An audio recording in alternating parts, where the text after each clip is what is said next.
భువనగిరి జిల్లా యాదగిరిగుట్ట దేవస్థానంలో పనిచేస్తున్న ఉద్యోగుల బదిలీలు జరగాలని యాదగిరిగుట్ట పట్టణ బీజేపీ శాఖ డిమాండ్ చేస్తోంది. కాలేరు ఎమ్మెల్యే బీర్లా ఐలయ్య దేవస్థాన ఉద్యోగుల బదిలీలు ఆపమనను తగదని పట్టణ బీజేపీ పార్టీ నాయకులు కాదూరి అచ్చయ్య ఆరోపించారు. ఎమ్మెల్యే గెలవక ముందు బదిలీలు చేయకపోవడంతో ఆలయంలో అవినీతి జరిగిందని చెప్పి ఎమ్మెల్యేగా గెలిచిన తర్వాత మాట మార్చడం ఏంటని ప్రశ్నిస్తున్నారు. స్థానిక ఎమ్మెల్యే బీర్లా ఐలయ్య గారు నిన్న అసెంబ్లీలో మాట్లాడుతూ దేవస్థాన ఉద్యోగుల బదిలీ విషయం పైన ఒక 6 నెలలు ఆగాలని చెప్పేసి అసెంబ్లీ సాక్షిగా నిన్న ఎండోమెంట్ మినిస్టర్ గారికి తెలియజేయడం జరిగింది. ఈ విషయం పైన మేము పూర్తిగా ఖండిస్తున్నాం. ఎందుకంటే మీరు ప్రభుత్వం రాకముందుకు ఏవైతే వ్యాఖ్యలు చేశారో దేవాలయ అభివృద్ధి అనేది ఆగిపోతుంది, ఈ ఉద్యోగుల వల్ల వీళ్ళు ఖచ్చితంగా ప్రభుత్వం వచ్చాక మేము బదిలీ చేస్తామని చెప్పేసి మీరు చెప్పడం జరిగింది.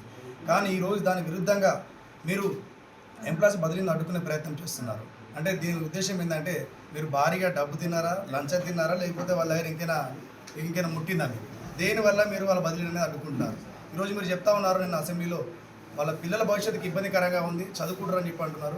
అంత చిన్న పిల్లలు ఉన్న ఎంప్లాయీస్ ఎంతమంది ఉన్నారు ఇక్కడ, వాళ్ళ పిల్లలు అనేది ఎక్కడ చదువుతున్నారు వాళ్ళు? వాటిపైన పూర్తి ఎంక్వైరీ చేయండి.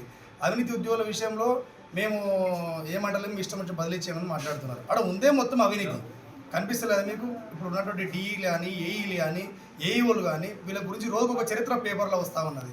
ఆయన కూడా మీకు ఎందుకు కనిపిస్తలేదు? మీరు నియోజకవర్గం మొత్తానికి ఎమ్మెల్యేనా, లేకపోతే ఈ ఉద్యోగస్తులకు ఎమ్మెల్యేనా?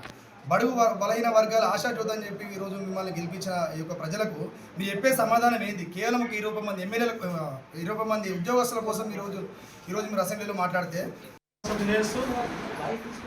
ఇప్పుడున్నటువంటి పరిస్థితుల్లో దేవస్థానం తెలంగాణలో ప్రసిద్ధిగాంచినటువంటి దేవస్థానం, ప్రపంచ స్థాయిలో గుర్తింపు వచ్చినటువంటి దేవస్థానం. అదేవిధంగా ఉమ్మడి రాజధాని ఉన్నప్పుడు తెలంగాణ తిరుపతిగా పేరుగాంచింది.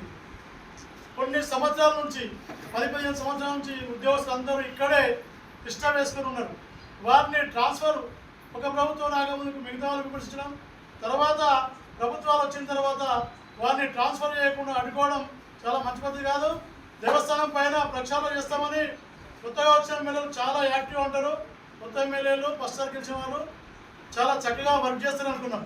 కానీ ఇంత ఘోరంగా ప్రక్షాళన చేయకుండా ఆపడం చాలా మంచి పద్ధతి కాదు. అదేవిధంగా ఉద్యోగస్తులు 3 సంవత్సరాల ఉద్యోగస్తులు లెక్కని కూడా